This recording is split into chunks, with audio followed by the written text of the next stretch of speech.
अपने channel DLA NCERT में। तो आज मैं क्लास 11th का ज्योग्राफी का एमसीक्यू क्वेश्चन लेकर आया हूं, जो तुम्हारे एग्जाम के लिए काफ़ी इंपॉर्टेंट रहेगा। और ये सभी वीडियो जितने भी मैंने 3 सेट अपलोड करेंगे, ये तीनों जो सेट है के अंतर्गत तुम्हारे एग्जाम में प्रश्न आएंगे। तो चलो आज का वीडियो में स्टार्ट करते हैं।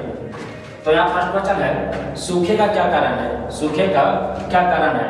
फर्स्ट ऑप्शन है बाढ़, भूस्खलन, धरती और भूमिगत जल का अधिक प्रयोग, इनमें से कोई नहीं। इसका राइट आंसर हो जाएगा धरती और भूमिगत जल का अधिक प्रयोग हो जाएगा। नेक्स्ट क्वेश्चन है, गुजरात के कच्छ भुज में भूकंप आने की तिथि निम्न में से कौन सी है?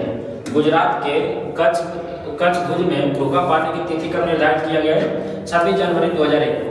26 जनवरी 2001 को भुज के कच्छ भुज में भूकंप आया था। नेक्स्ट क्वेश्चन है, निम्नलिखित में से किस मिट्टी में जुताई करना कठिन होता है? निम्नलिखित में से किस मिट्टी में जुताई करना कठिन होता है? इसका राइट आंसर हो जाएगा काली मिट्टी। क्या हो जाएगा? काली मिट्टी। काली मिट्टी में जुताई करना कठिन होता है। नेक्स्ट क्वेश्चन है, निम्नलिखित में से कौन सी मृदा कपास की फसल के लिए सबसे उपयुक्त होता है? निम्नलिखित में से कौन सी मृदा कपास की फसल के लिए सबसे ज्यादा उपयुक्त होता है? वो हो जाएगा काली मिट्टी। कौन सा मिट्टी हो जाएगा? काली मिट्टी हो जाएगा। नेक्स्ट क्वेश्चन है, किस राज्य में लोकटाक झील पाया जाता है? किस राज्य में लोकटाक झील पाया जाता है? तो इसका राइट आंसर हो जाएगा मणिपुर। मणिपुर जो है, मणिपुर में लोकटाक झील स्थित है। नेक्स्ट क्वेश्चन है, भारत में सबसे अधिक वन कौन है? भारत में सबसे अधिक वन कौन सा है? तो हो जाएगा मानसूनी वन। भारत में सबसे अधिक वन कौन सा है? मानसूनी वन है। नेक्स्ट क्वेश्चन है, आम्र वर्षा मुख्य रूप से होती है। आम्र वर्षा मुख्य रूप से होती है तो कहाँ पर होती है? केरल और कर्नाटक में। आम्र वर्षा कहाँ होती है? केरल और कर्नाटक राज्य में होती है। नेक्स्ट क्वेश्चन है, भारत के उत्तरी पश्चिमी भाग में शीतकालीन वर्षा का मुख्य कारण क्या है? भारत के उत्तरी पश्चिमी भाग में शीतकालीन वर्षा का मुख्य कारण क्या है? तो इसका राइट आंसर हो जाएगा पश्चिमी विक्षोभ। क्या हो जाएगा? पश्चिमी विक्षोभ हो जाएगा। नेक्स्ट क्वेश्चन है, निम्नलिखित में से कौन सा भारतीय स्थान सर्वाधिक वर्षा प्राप्त करता है? तो ये कौन सा स्थान है? तो हो जाएगा मासिनराम। मासिनराम जो है सबसे अधिक वर्षा वाला स्थान कहलाता है। ये हमारा मेघालय राज्य में है। कहाँ पर है? मेघालय राज्य। अगर क्वेश्चन पूछेगा कि किस राज्य में वर्षा सबसे अधिक होती है तो हो जाएगा मेघालय हो जाएगा। नेक्स्ट क्वेश्चन है, निम्नलिखित में से कौन सा स्थान सबसे कम वर्षा प्राप्त करता है? निम्नलिखित में से कौन सा स्थान सबसे कम वर्षा प्राप्त करता है? तो इसका राइट आंसर हो जाएगा ले। क्या हो जाएगा? ले हो जाएगा। नेक्स्ट क्वेश्चन है, खालिएगा राजस्थान का सबसे बड़ा नमकीन झील कौन सा है? तो राजस्थान का सबसे बड़ा नमकीन झील है सामर झील। कौन सा हो जाएगा? सामर झील। सामर झील किस राज्य में है? तो हो जाएगा राजस्थान। ये प्रश्न तुम्हारा इंपॉर्टेंट रहेगा। सबसे बड़ा नमकीन झील कहाँ कौन सा है? तो सामर झील है। सामर झील किस राज्य में? राजस्थान में है। नेक्स्ट क्वेश्चन है, सुंदरबन डेल्टा का निर्माण करने वाली नदी का नाम बताइए। सुंदरबन डेल्टा जो निर्माण करता है उस नदी का नाम बताओ। इसका राइट आंसर हो जाएगा गंगा और सिंधु। सॉरी, गंगा और ब्रह्मपुत्र हो जाएगा। गंगा और ब्रह्मपुत्र। सुंदरबन डेल्टा का निर्माण करने वाली कौन सी नदी है? गंगा और ब्रह्मपुत्र नदी है। ऑप्शन नंबर ये हो जाएगा। नेक्स्ट क्वेश्चन है, चंबल नदी कैसी अफवाह बनाती है? चंबल नदी कैसी अफवाह बनाती है? इसका राइट आंसर हो जाएगा अध्यारोपित। क्या हो जाएगा? अध्यारोपित हो जाएगा। चंबल नदी कैसी अफवाह बनाती है? अध्यारोपित होती है। नेक्स्ट क्वेश्चन है, निम्नलिखित में से किस नदी की श्रेणी द्रोणी भारत में सबसे बड़ी है? तो इसका राइट आंसर क्या हो जाएगा? गंगा। गंगा नदी की जो द्रोणी है भारत में सबसे बड़ी है। और किस नदी की द्रोणी विश्व में सबसे बड़ी हो जाएगा? वो हो जाएगा अमेजन नदी। अमेजन नदी की जो द्रोणी है सब विश्व में सबसे अधिक है। और अगर भारत में पूछ लिया जाएगा वो हो जाएगा हमारा गंगा नदी। नेक्स्ट क्वेश्चन है, भारत की सबसे ऊंची चोटी कौन सी है? भारत की सबसे ऊंची चोटी कौन सी है? K2 हो जाएगा। क्या हो जाएगा? K2। भारत की सबसे ऊंची चोटी कौन सी है? K2 हो जाएगा। नेक्स्ट क्वेश्चन है, भारत का सर्वोच्च शिखर K2 हिमालय की किस श्रेणी में स्थित है? तो जो भारत का सबसे ऊंची चोटी K2 है वो भारत के कौन सा श्रेणी में स्थित है? तो वो काराकोरम में। कहाँ पर है? काराकोरम श्रेणी में स्थित है। नेक्स्ट क्वेश्चन है, कर्क रेखा कितने राज्यों से गुजरती है? कर्क रेखा भारत के कितने राज्यों से गुजरती है? इसका राइट आंसर हो जाएगा 8। कर्क रेखा कितने राज्यों से गुजरती है? 8 राज्यों से गुजरती है। नेक्स्ट क्वेश्चन है, पाक जल डमरू मध्य जिन देशों के मध्य स्थित है वे देश का नाम बताइए। तो पाक जल डमरू मध्य किसके बीच है? तो इसका राइट आंसर हो जाएगा भारत और श्रीलंका के बीच। क्या हो जाएगा? भारत और श्रीलंका के बीच है। पाक जल डमरू मध्य किन देशों के बीच है? तो भारत और श्रीलंका के बीच है। नेक्स्ट क्वेश्चन है, निम्नलिखित में से यमयोत्तर में से कौन सा भारत का मानक यमयोत्तर है? तो भारत का मानक यमयोत्तर कौन सा है? 8230। 82-30 पूर्व, याद रखना है 82-30 पूर्व। ये तुम्हारा क्वेश्चन इंपॉर्टेंट रहेगा एग्जाम के लिए कि भारत का मानक विवेचन कौन सा है, 82 डिग्री और 30 मिनट पूर्व। नेक्स्ट क्वेश्चन है, सागरों में ज्वार भाटा आने का मुख्य कारण क्या है? सागरों में ज्वार भाटा आने का मुख्य कारण क्या है? सूर्य और चंद्रमा का गुरुत्वाकर्षण। क्या हो जाएगा? सूर्य और चंद्रमा का गुरुत्वाकर्षण हो जाएगा, इसी के कारण से सागर में ज्वार भाटा आते हैं। नेक्स्ट क्वेश्चन है, अंडमान निकोबार द्वीप, अंडमान निकोबार कटक स्थित है। अंडमान निकोबार कटक स्थित है, वो कहाँ पर है? हिंद महासागर में। क्या हो जाएगा? हिंद महासागर हो जाएगा। नेक्स्ट क्वेश्चन है, पृथ्वी की सतह पर गिरने वाले जल के रूप को क्या कहते हैं? पृथ्वी की सतह पर गिरने वाले जल के रूप को क्या कहते हैं? वर्षण हो जाएगा। क्या हो जाएगा? वर्षण। ये भी प्रश्न द्वारा प्रीवियस ईयर 2019 में पूछा गया है कि पृथ्वी की सतह पर गिरने वाले जल के रूप को क्या कहते हैं? वर्षण कहते हैं। नेक्स्ट क्वेश्चन है, जल के जलवाष्प में परिवर्तित होने की क्रिया कहलाती है। जल के जलवाष्प में परिवर्तित होने की क्रिया क्या कहलाती है? इसका राइट हो जाएगा वाष्पीकरण। क्या हो जाएगा? वाष्पीकरण हो जाएगा। नेक्स्ट क्वेश्चन है, निम्नलिखित में से वह प्रक्रिया कौन सी है जिसके द्वारा जल द्रव से गैस में बदल जाती है? जल द्रव से गैस में बदल जाती है, उसे क्या कहते हैं? वाष्पीकरण कहते हैं। क्या कहते हैं? वाष्पीकरण।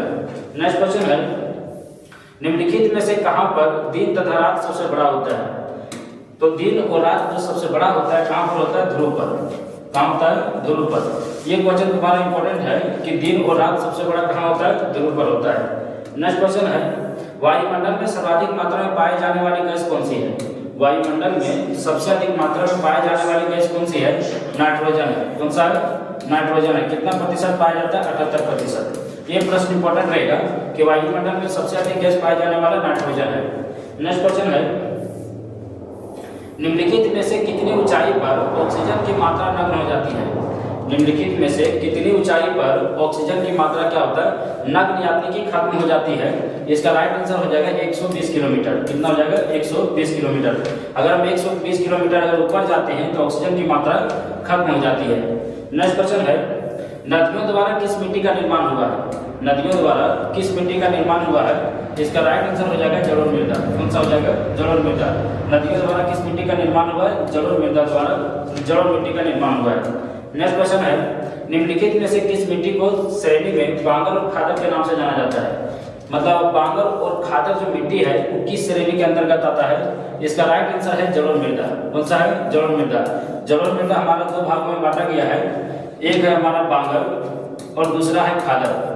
एक है बांगर और दूसरा है खादर मृदा। बांगर को कहा जाता है पुराना मृदा, बांगर को कहा जाता है पुराना मृदा, और खादर को कहा जाता है नया मृदा। कौन सा कहा जाता है? नया मृदा।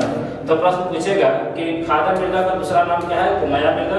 और बांगर मृदा का दूसरा नाम क्या है? तो पुराना मृदा हो जाएगा।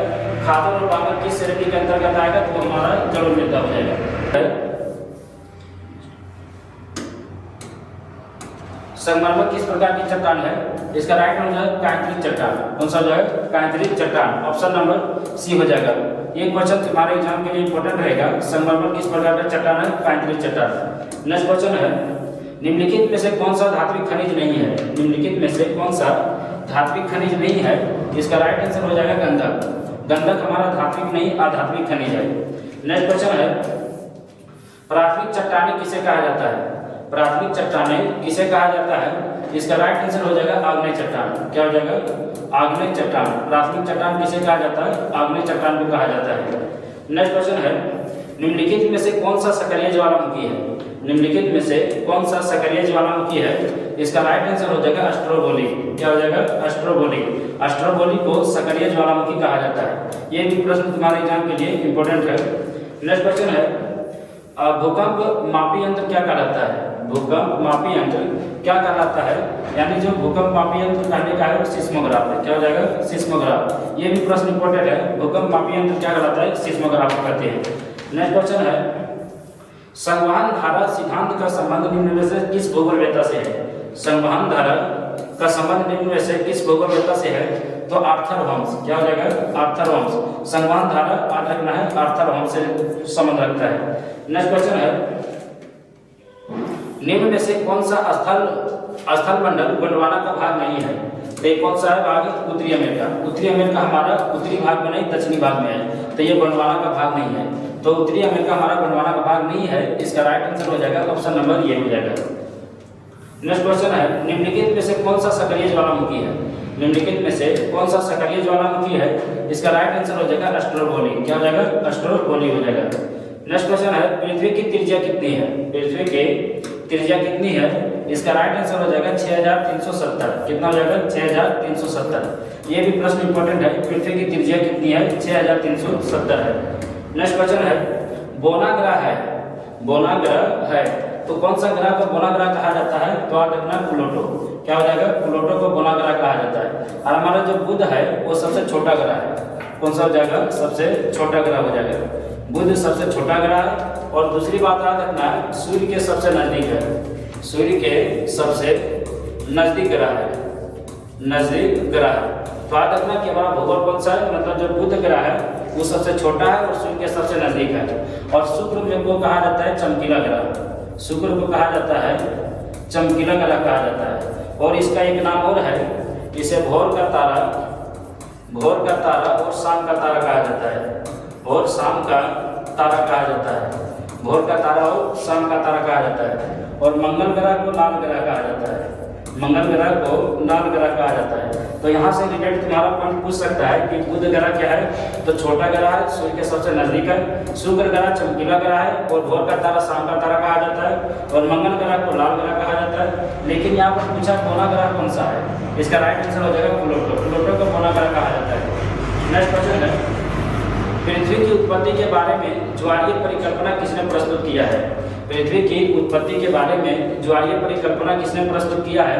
इसका राइट आंसर हो जाएगा जेम्स तथा जेफ्रे। क्या हो जाएगा? जेम्स तथा जेफ्रे। इस वीडियो में जितने भी प्रश्न हैं सभी प्रश्न तुम्हारा प्रीवियस ईयर है, जरूर एक बार प्रैक्टिस करके देखिए और सभी प्रश्न तुम्हारे एग्जाम के लिए इंपॉर्टेंट है। फिर हम मिलते हैं नेक्स्ट पार्ट में।